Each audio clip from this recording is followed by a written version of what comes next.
You've been calling it humility for years. But let me ask you something nobody around you is brave enough to ask. When was the last time you actually said what you thought, in a room where it cost you something? Because there's a version of being humble that looks spiritual from the outside, but it's running on fear underneath. And you know exactly what I'm talking about. You shrink in conversations you should be leading. You agree with people you privately disagree with. You say, I don't want to make it about me, but the truth is, you're terrified of being wrong in front of people. You apologize before you even finish your sentence. You call it not wanting to seem arrogant. But here's the hard part. You've confused staying small with being godly. And the people around you have learned something about you they'd never say out loud. You can't be counted on to tell the truth when it's uncomfortable. That's not humility. That's avoidance wearing a cross. And here's what that costs you. Every time you swallow the truth to keep the peace, something small dies inside you. You walk away from conversations feeling hollow. You resent people you smiled at. You lie awake at night replaying moments where you said nothing and wish you'd said something. Over time, you stop trusting yourself. Your own voice starts to sound foreign to you. You wonder why you feel invisible, why people don't take you seriously, why your relationships feel surface level. It's because you've been performing humility instead of living with integrity. And the people in your life can sense it, even if they can't name it. You become safe to be around, but easy to overlook.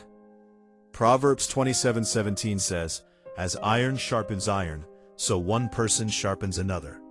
Notice what's required for iron to sharpen iron. Friction, not softness, not silence, not nodding along. Real humility doesn't avoid friction, it endures it with integrity. The humble person isn't the one who never speaks, it's the one who speaks truth, and doesn't need the room's approval to feel okay about it. David, who's called a man after God's own heart, wasn't quiet when Goliath opened his mouth. Paul didn't pull his punches when Peter was acting out of fear. Jesus, the most humble person to ever walk the earth, flipped tables, called out religious leaders publicly, and told his closest friends when they were wrong. That's not arrogance. That's the kind of strength that only comes from a person who has nothing to prove and nothing to hide. Real humility isn't smaller than pride, it's freer. So what's actually going on? For most people, it comes down to one thing: shame. Not arrogance, not pride. Shame. You stay quiet because somewhere deep down, you don't fully trust that your perspective is worth the risk. You've been criticized before, dismissed, talked over, made to feel like too much or not enough. So you adapted. You made yourself manageable. You called it humility. But it was protection, and that protection has now become a prison. Here's what you're going to start doing. Not tomorrow, starting with the next conversation that matters. Say the thing you'd normally swallow, once this week. Not everything, one honest moment.